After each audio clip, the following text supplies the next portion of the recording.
विश्वरंग के इस हिंदी मंच से दुनिया को आपसे जोड़ती मैं पूजा शुक्ला।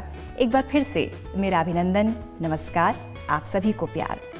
सबसे पहले तो मैं आपको हिंदी दिवस की बधाइयाँ दूँ। पूरे देश में हिंदी दिवस मनाया जा रहा है और मुझे ऐसा लगता है कि हिंदी के सामने अगर कभी कोई बहुत बड़ा अवसर था तो वो आज है।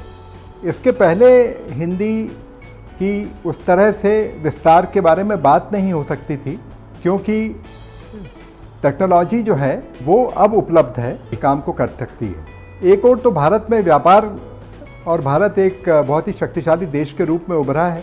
भारत को बड़े बाजार के रूप में देखा जा रहा है।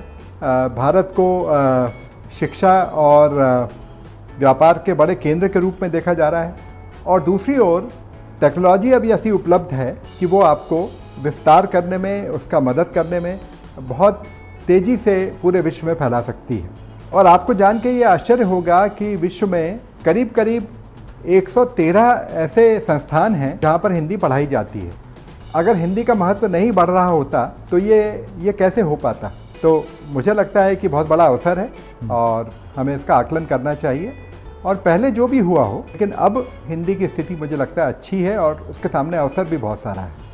मेरा ऐसा मानना है कि सिर्फ हिंदी साहित्य के पे काम करते हुए हिंदी का बहुत विस्तार नहीं हो सकता है। यानी सिर्फ अगर हम साहित्य पे केंद्रित रहेंगे, हम कविता, कहानी, उपन्यास पे केंद्रित रहेंगे, वो एक बहुत ज़रूरी कंपोनेंट है और शुरुआत में कलाओं और साहित्य में ही भाषा प्रतिफलित होती है। लेकिन अगर भाषा को पल्लवित होना है, अगर भाषा को विस्तृत होना है, अगर भाषा को बड़ा होना है, अगर भाषा को विस्तारित होना है, तो उसमें अन्य विषयों का आना भी बहुत ज़रूरी है। वो विज्ञान हो, वो अर्थशास्त्र हो, वो राजनीति शास्त्र हो, वो वैचारिकी और सैद्धांतिकी हो, इस सबका हिंदी भाषा में और अन्य जिस भाषा को आगे बढ़ना है उसमें आना बहुत ज़रूरी है। हमने आपकी बातों के खूबसूरत अक्स को सामने रखा है, अपने प्रोग्राम को नए पते, नए ठिकाने दिए हैं। उन्हें जितना मुमकिन था आपके हिसाब से हिंदुस्तानी रंगों से संवारा है, इसके लिए आपका शुक्रिया। उसे विश्व में हिंदी से जोड़ा है। अब भारत से बाहर विदेशी भाषाओं के हिंदी प्रेमी और विद्वान इसे किस तरह से बढ़ा रहे हैं आगे।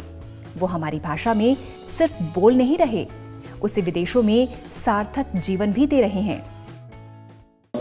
जैसे मैंने कहा कि हिंदी सिर्फ एक भाषा के तौर पर नहीं पढ़ाए जाते हैं। हम इस भाषा को संस्कृति के साथ पढ़ाते हैं और भाषा पढ़ते वक्त छात्रों को भारतीय संस्कृति संस्कारों के बारे में पता चलता है। तुम खासकर साहित्य में दिलचस्पी लेते हो और आजकल एक निबंध लिख रहे हो। किस लेखक के बारे में? उदय प्रकाश। वो इन दिनों का एक बहुत मशहूर लेखक है आजकल, उदय प्रकाश। बहुत खूब। इसके बारे में निबंध लिखना पड़ता है हमारे यहाँ हिंदुस्तान में। इस तरह से छात्रों के साथ एमफिल के साथ ही ठीक ढंग से निबंध लिखना शुरू होता है। पर यहाँ स्वीडन में हम बहुत जल्दी से छोटे छोटे निबंध लिखते हैं। पहले महात्मा गांधी जी ने एक बार कहा कि हिंदी केवल भारत की राष्ट्रभाषा नहीं, हिंदी एक हृदय की भाषा है। हिंदी एक राष्ट्रभाषा नहीं, हिंदी एक हृदय की भाषा। और मेरी ये बहुत आशा है और ये प्रार्थना है अपने युवक युवती कवि कवित्रियों से, जो कि हिंदी की जो हमने दिया जलाया है उसको आप मशाल बना दीजिएगा और एक दिन उसका सूरज चमका दीजिए। बताती थी अपनी मातृभाषा कोई कैसे भूल सकता है। और मैथिली शरण गुप्त ने कहा है कि जब मेरी भाषा में तोते भी राम राम जब कहते हैं, मेरे रोम रोम से मानो सुधा स्रोत से बहते हैं। सब कुछ भूल जाए, मैं अपनी भाषा कभी न छोड़ूंगा। वो मेरी माता है, उससे नाता कैसे तोड़ूंगा। भाषा और संस्कृति के ये जितने भी पहलू हैं वो हमारी आगे के जनरेशन की, आगे की पीढ़ी तक पहुंचाने में किसका योगदान होगा? हम और आप सबका ही तो है। अगर हम अच्छा उत्कृष्ट कोटि का साहित्य लिखेंगे, काव्य गोष्ठियां करेंगे, लोगों को प्रभावित करेंगे तो डेफिनेटली जो है आगे आने वाला समय बहुत अच्छा ही होगा। बल्कि हमारे जो भाई बहन विदेश में रहकर हिंदी पर जो कार्य कर रहे हैं, हमें उन पर गर्व होना चाहिए कि वो वहां रहकर भी हिंदी पे इतना उत्कृष्ट काम कर रहे हैं और साथ ही हमें भी जोड़ कर रखते हैं। इसलिए नहीं दिखा सकते कि हम अंग्रेजी पे लटके रहते हैं। हमें लगता है कि अंग्रेजी तो बस खुदा है, तो जब हिंदी हम अपनी भाषा का सम्मान नहीं करेंगे तो वो कहाँ से हमें तवज्जो देंगे और क्यों सीखेंगे? हमारे अपने बच्चे नहीं सीख रहे हैं हिंदी। हमने सुना है यहाँ पर कि बहुत सारे विश्वविद्यालयों में से हिंदी गायब कर दिया है, MA के स्तर पे, BA के स्तर पर, और पुराने कवियों को निकाल दिया है। रामचरितमानस कालबाह्य हो गई है लोगों के लिए। मुझे आश्चर्य, शेक्सपियर कालबाह्य नहीं हुआ है लेकिन रामचरितमानस कालबाह्य हो गया, ऐसा कैसे हो सकता है?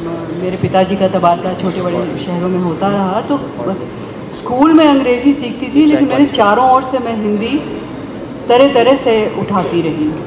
तो ये घुमक्कड़ी किसी न किसी तरह से उसने ज़रूर मुझे प्रभावित किया, मुझ में एक एडवेंचर का जज्बा दिया और भाषा के संग खेल करने का जज्बा दिया। आने वाले समय में सारा विश्व हिंदी सीखेगा। अगर हिंदी के शिक्षक हमारे MEA की वेबसाइट पे खाली जगह है, इसलिए हिंदी की कक्षाएं लगाइए, MA हिंदी बनाइए, MPhil हिंदी बनाइए। विश्व को चाहिए हिंदी सीखने वाले, संस्कृत सिखाने वाले शिक्षक। आज विश्व मांगता है और विश्व मांगता है, इसलिए हिंदी और संस्कृत के शिक्षक विश्व को लगेंगे क्योंकि भारत माता विश्व गुरु बन चुकी है। मैंने लगभग 1985, अब लगभग 30-35 साल हो गए, जब कंप्यूटर्स हमारे यहाँ आ ही रहे थे, उस समय इस किताब के बारे में सोचा।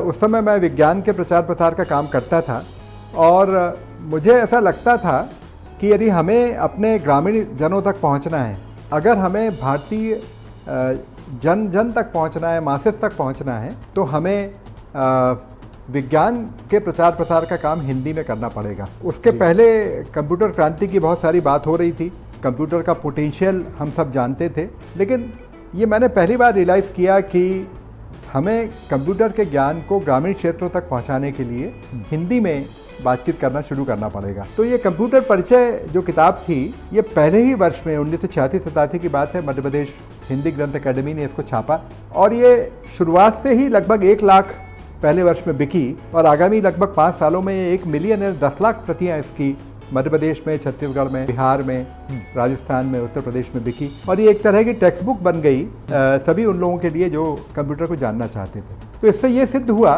कि हमारे लोगों में ज्ञान विज्ञान की बड़ी भूख है कि भाषा इसकी पूर्ति कर सकती है, कि कंप्यूटर को अगर ग्रामीण क्षेत्रों में जाना है तो वो इस भाषा के माध्यम से जा सकता है। और आगे चलकर इस किताब के आधार पर बहुत सारे स्कूलों ने और बहुत सारे महाविद्यालयों ने अपने कोर्सेज बनाए और उस किताब का बड़ा विस्तार हुआ। तो मुझे लगता है कि एक तरह का ये क्रांतिकारी कदम था और ये मानना गलत है कि हिंदी में संप्रेषण नहीं हो सकता है। हम लोगों ने लगभग वो शब्दावली का प्रयोग किया जो आम बोलचाल की भाषा थी, कंप्यूटर को कंप्यूटर ही रहने दिया और उससे लोगों को बड़ा अच्छा लगा, मज़ा आया और किताब अब लगभग मैं कहूँगा कि एक स्टैंडर्ड बुक है जो कि सभी जगह पर पढ़ी जाती है। तो हमारी भाषा अभी लगभग 125-150 साल पुरानी है और बहुत यंग भाषा है। इसमें ऐसे बहुत से काम नहीं हुए हैं जो कि अन्य भाषाओं ने शायद कर लिए होंगे। तो जब हम कंप्यूटर की ईजाद होती है या कोई नए संयंत्र की ईजाद होती है तो देखना पड़ेगा कि हमारे यहाँ उसका जो लोकप्रिय स्वरूप है उसी में हम लोगों से बातचीत करें। तो लगभग 42 किताबें हमने कंप्यूटर, इलेक्ट्रॉनिक्स और अन्य विषयों पे की और ये सारी किताबें अब जटिलतम मतलब प्रोग्रामिंग के विषयों पर, इवन डिजिटल मार्केटिंग के ऊपर, इंटेलिजेंस के ऊपर, ऐसे बहुत सारे एडवांस विषय हैं उन पर भी ये किताबें उपलब्ध हैं। और मुझे लगता है ये किया जा सकता है अगर हम छात्र की दृष्टि से देखें, ज़्यादा शब्दावली के चक्कर में ना पड़ें, हम संप्रेषित करने का काम करें। और विज्ञान पे भी जैसे आप बात कर रहे हैं तो हमने आधुनिक विज्ञान के विषयों पे भी लगभग 50 और किताबें अन्य लोगों से लिखवाई हैं। वो दूर संचार के बारे में है, वो सैटेलाइट कम्युनिकेशन के बारे में है, वो एटॉमिक एनर्जी के बारे में है और लगभग 50 लोकप्रिय विज्ञान की किताबों को भी अपन ने तैयार किया है। एक पत्रिका भी निकालते हैं जो इलेक्ट्रॉनिकी के नाम से है, लगभग 35 वर्षों से निकल रही है। कि आपको जान के आश्चर्य होगा कि हिंदी की पत्रिका है, इलेक्ट्रॉनिक्स और कंप्यूटर की पत्रिका है, विज्ञान की पत्रिका है। अब देश की एकमात्र पत्रिका है जो लगभग 35-40 हज़ार कॉपीज़ बच्चों के पास तक जाती है और खूब लोकप्रिय पत्रिका है। देश के सारे विज्ञान लेखक उसमें लिखते हैं, हिंदी भाषा में लिखते हैं। तो मुझे लगता है काम किया जा सकता है, हमारी इच्छा शक्ति उस तरह की होनी चाहिए। विश्व रंग जब हमने आयोजित किया तो इस आधार पे ही किया था कि हिंदी का प्रचार प्रसार करना है, लेकिन उसका पहला आधार ये था कि हिंदी और भारतीय भाषाओं को बराबरी से रखा जाए और हिंदी और भारतीय भाषाओं के बीच में कोई द्वंद्व न दिखे, न द्वंद्व क्रिएट किया जाए। तो पहली बात तो यह है कि हमको हिंदी और भारतीय भाषाओं को यदि वैश्विक समझ बनानी है तो एक फ्रंट के रूप में लेना पड़ेगा। दूसरी ओर हिंदी को अपनी बोलियों से भी सीखना है। तो हुआ यह है कि हिंदी का जो रस था, जो उसकी बोलियों में रस था, वो छत्तीसगढ़ी हो, वो मालवी हो, वो ब्रज हो, वो अवधी हो, वो भोजपुरी हो, ये जो बोलियां थी जहाँ से कि ज़मीनी रस भाषा में आता था, एक तो वो कट गया और दूसरा हमने भाषा को अन्य भारतीय भाषाओं के खिलाफ खड़ा कर लिया। हमने शायद उतना ना किया हो, लेकिन अन्य भाषाएं उसको प्रतिद्वंदी के रूप में देखती हैं। तो पहला काम तो हमें इस पर्सपेक्टिव को ठीक करना है, इस परिप्रेक्ष्य को ठीक करना है और हमें भारतीय भाषाओं के साथ समग्रता के रूप में देखना चाहिए और बोलियों का रस जो है वो लगातार इसमें आते रहना चाहिए। बोलियां हमारी प्रतिद्वंदी नहीं है, वो हमारी सहयोगी हैं, सहोदर हैं और उनके साथ काम करना चाहिए। तो ये स्टैंड हमने विश्व रंग में लिया था, खूब लोकप्रिय हुआ। बोलियों के कवि भी आए, भारतीय भाषाओं के कवि भी आए, विश्व के जो लोग आए थे, मतलब रशिया, उज्बेकिस्तान और अन्य जगहों से, उनको लगा कि ये पहली बार इस तरह की कोई बात भारत में देखने मिलती है। एक यूटा ऑस्टिन हैं जो इंग्लैंड में हिंदी पढ़ाती हैं, तो उन्होंने ये कहा कि देखिए, भारतीय भाषाओं में, हिंदी में विशेषकर, विद्वान तो बहुत सारे हैं लेकिन हिंदी के प्रेमी कम हैं। तो हमें सिर्फ विद्वान ही नहीं बल्कि प्रेमी पैदा करने हैं जो कि हिंदी की अन्य भाषाओं के साथ प्रेम करते हो। मैंने जर्मन दार्शनिकों के, अंग्रेजी लेखकों के, स्पेनिश लेखकों के हिंदी अनुवाद किए हैं, अंग्रेजी के माध्यम से किए हैं, लेकिन वो अनुवाद उतने प्रांजल भाषा में किए गए हैं जो अभी लगभग ओरिजिनल का मदा देते हैं, मतलब जैसा आप ओरिजिनल पढ़ेंगे वैसा मदा देते हैं। तो हमें अनुवाद का वाकई बहुत बड़ा काम करना चाहिए और हमारे विश्वविद्यालय में एक स्कूल ऑफ ट्रांसलेशन हमने बनाया है। और दूसरी बात एक और कहना चाहता हूँ कि अन्य भाषाओं से हिंदी के साथ साथ हमें हिंदी को भी अन्य भाषाओं में ले जाने का काम करना है। न जाने कब से अंग्रेजी भूत सवार है, न जाने कब से अंग्रेजी भूत सवार है। ओ हिंदी बोले तो बोले के गवार है, ओ हिंदी बोले तो बोले के गवार है। न जाने कब से अंग्रेजी भूत सवार है, न जाने कब से अंग्रेजी भूत सवार है। ओ हिंदी बोले तो बोले के गवार है, ओ हिंदी बोले तो बोले के गवार है।